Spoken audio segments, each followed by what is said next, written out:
Okay, the Construction Entrepreneur School and Services once again brings you the Contractor State License Board Examination Study Guide.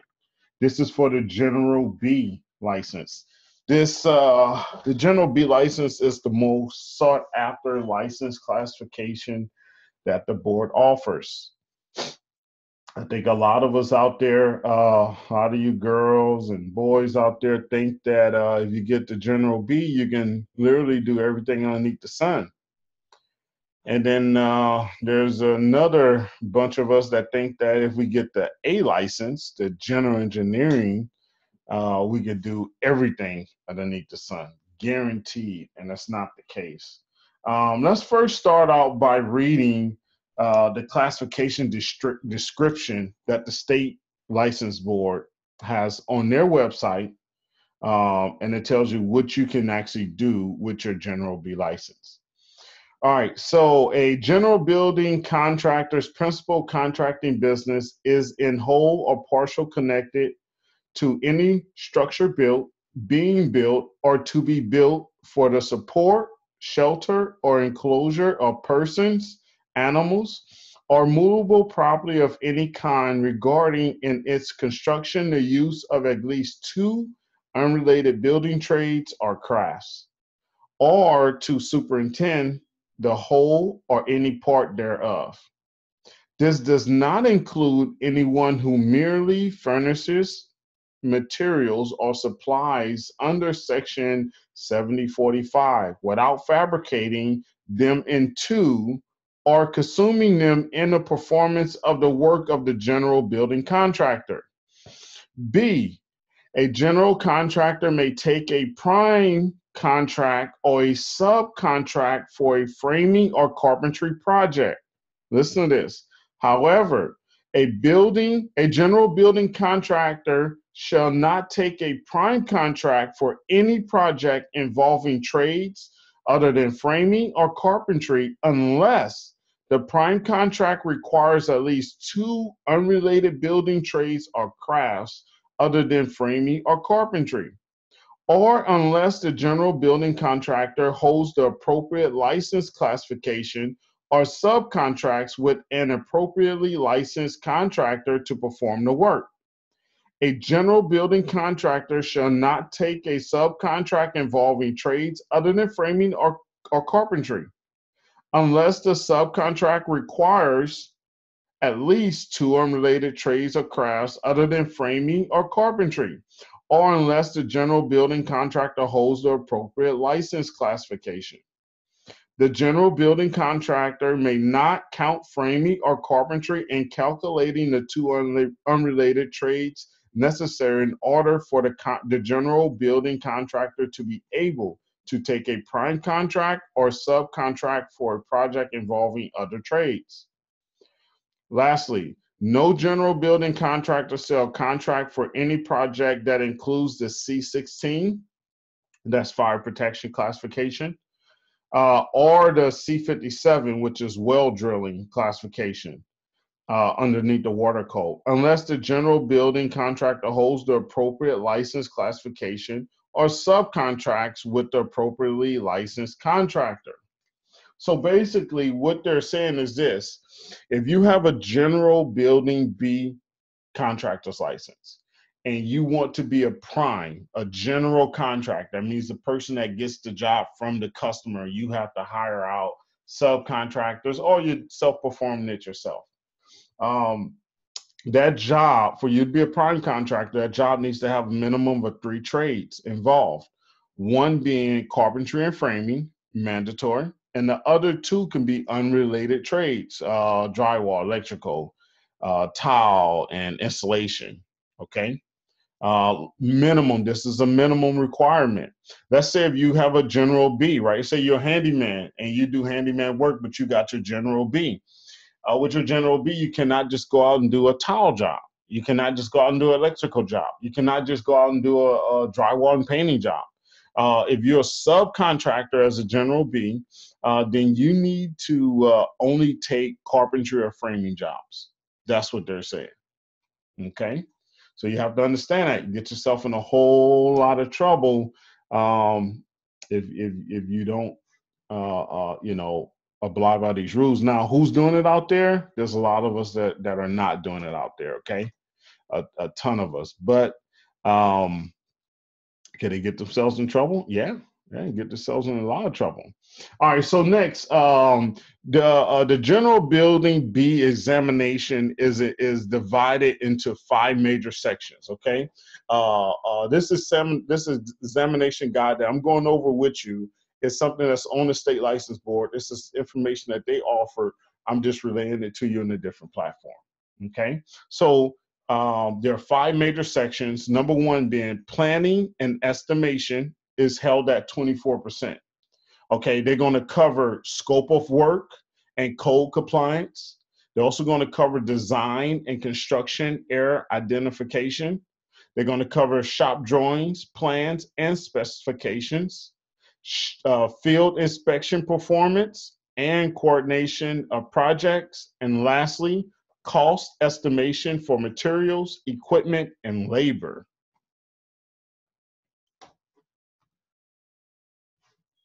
Next section that they will cover here is dealing with framing and structural components at 23%. Now, in framing and structural components, they're going to be talking about subfloor and wall framing. They're going to talk about roof framing, seismic and load requirement. They're going to talk about decks, siding, and stucco in that one there. Next, at 26%, it's core trades. And they're going to go over the core trades, what they feel is the core trades here. And one is plumbing, electrical, HVAC, concrete, earthwork and surveying, installation, acoustical and waterproofing, and roofing. Okay, that's going to be covered in the core trades section. Next, they're going to talk about the finished trades at 19%. And with the finished trades, they're going to go over painting, staining, coating, and interior wall covering. Next, they're going to go over tile and stone. They're also going to cover floor coverings, cabinetry and millwork, and then they're going to cover plaster, drywall, and ceilings, windows, skylights, and doors, and lastly, landscaping. Okay.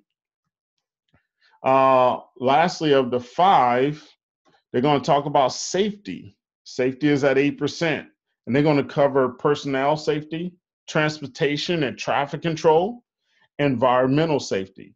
So all those topics there, subcategories there, you're going to need to know a little bit about here when going for this General B license, especially to pass your examination.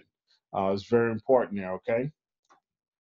And mind you, those percentages are approximate. That's what they actually state on the state license board. So you may get a few percentages, you may get a few lower in some areas. Not sure. 2017, we had an estimate of 7 different tests that was being given out for any given trade.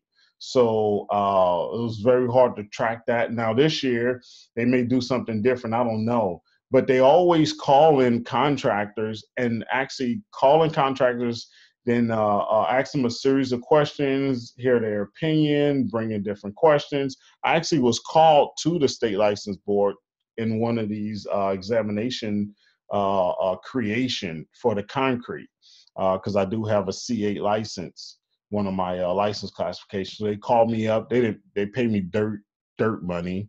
I forget how much it was a day, but it was 3 days. They house you, they reimburse you for your plane ticket, and they gave you some a little bit of change throughout the day. But it was an experience that I wanted to be involved in. That's why I went and got involved with that, and it was pretty awesome there. Okay. All right. Next, test site policy, right? And the test site policy is the same for all classifications, not different.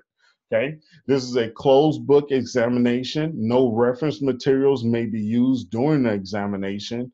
All materials brought to the examination site must be left in an unmonitored area at your own risk. Now that sounds terrible. They literally just put your stuff in a bookcase, an empty bookcase at the front of the class. You can literally see it, depending on where you're at in the class. The class is kind of like an L shape in Norwalk. I don't know how the one is in San Diego, but you can literally see it. But you don't want to bring any cell phones. You don't want to bring any electronics with you. Leave all that stuff in the car during your test date. You definitely don't want to be caught with something that's going to disqualify you from your state examination after you have gotten so far. Okay, so you want to make sure that we don't do that. Okay, so test strategy. Once again, the state board gives the same test strategy for each one. This is a multiple choice examination with 4 choices per question. Examination questions are written to provide only one best answer. Some questions require mathematical answers, and calculators will be provided. There's no penalty for guessing. If you're unsure about a particular question, it is better to try to answer the question than to leave the question blank. Plenty of time is provided to answer all examination questions, so be sure to read each question and its 4 choices completely and carefully before selecting the best possible answer to the question. Yes, I was told that they're not there to trick you. When I've taken 3 tests so far, 3 trade tests. I have an A license, general engineering A. I have a general B license, and I have a C8 license. The C8 and the A license is something that is involved in my everyday trade, the work that I was doing. The B license was something that I didn't have a whole lot of experience in. It took me 5 times to actually pass that test. This before I actually, founded the Construction.Entrepreneurs School and Services, and I went through another large school out there that charged me a boatload of money with their materials, and I literally didn't study at all. I literally studied in the parking lot 30 minutes before class time, and failed every time. And at the end, what I did is I tried to write down questions that I did not know the answers to right after the examination, so I can study those and prepare for the next test. One of the things I also did during that 5-time failure with the general B license is one time I went to go take my test, and I asked one of the clerks there if I could sit in desk 26, which was the same desk that I was in with the previous test that I took, hoping that I received the same test, which I didn't. But you can try that trick as well. It might work, it might not. Okay. All right. So next, let's go over some sample questions. Okay, let's go over some sample questions, okay? So, according to the California Residential Code, what is the minimum allowable width of a residential hallway? A, 44 inches, B, 40 inches, C, 36 inches, or D, 32 inches?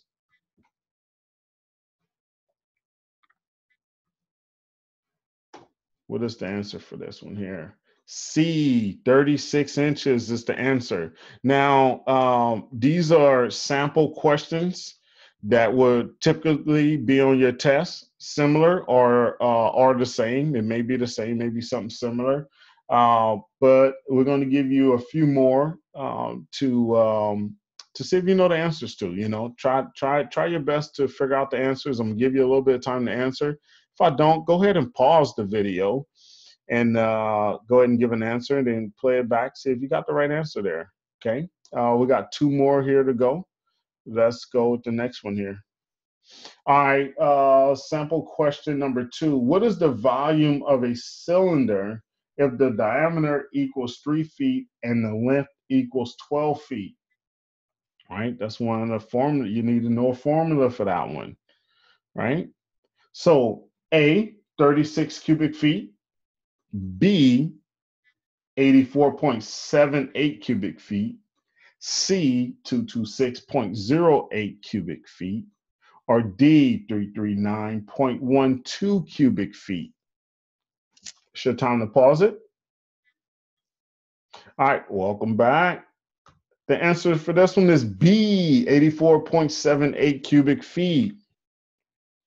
Let's go to the last sample question here. What is the proper procedure for installing a sink in a countertop? A, sketch the perimeter of the sink and transfer the sketch to the countertop. B, trace the perimeter of the sink into the countertop. C, cut the approximately sized sink hole with a hole saw.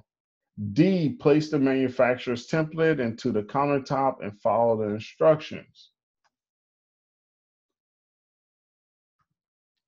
Answer is D, place the manufacturer's template into the countertop and follow the instructions. Now, mind you, these questions are not tough here. Some of you got to realize, everyone waits so long to sign up for their test, and then once they make that initial call to the school, whatever school you choose, and talk to someone that's knowledgeable, and start to fill out the application, they realize, like, wow, why haven't I started this a long time ago? It's really easy to get through. I think the hardest part of the test is the law side, right? We work with our hands, we know the trade. So a lot of these questions here, we're going to know the answers to. Some of them we're not, because they're going to use some old terminology, or maybe a terminology that we don't use a lot in the field within our particular trade. But the law of business is the part that you really want to study. The formulas for the math is the part you really want to study. And then you be over that fear. You have your license and you'll be rocking and rolling here. What I want to say is, hey, we're the Construction Entrepreneur School and Services. We have all online live video courses where we have a class every Tuesday. You can log on from your phone, tablet, desktop. You don't have to download anything. You just click a link, comes up on your phone, tablet, desktop, and you can watch through a video, your own video. You see the instructor. You can ask questions, or you can simply turn off your video. Say you're somewhere where you really don't want to see your background, or really your background is kind of loud. You can turn off your audio. You can turn down your audio. You can play only audio for the class. Then we also have this new Contractor Study Group where you can view past classes. Say you missed the class, or you missed several classes, and you just want to just go online and review that class, or a recording of that class. You have access to that for 3 months as well. It's time to get your license. It's time to stop clowning around. It's time to stop playing around. Get your license and move forward so you can become a successful contractor out here, a successful business owner, and help your family out, create a legacy. That'll be it here. If you need any help with anything else, let us know. Give us a call. Don't be afraid to call us. Don't be afraid to reach out to us. We're looking forward to hearing from you. Our number is 951-294-4013. Website is www.construction.entrepreneurs.com. Check us out. Thanks.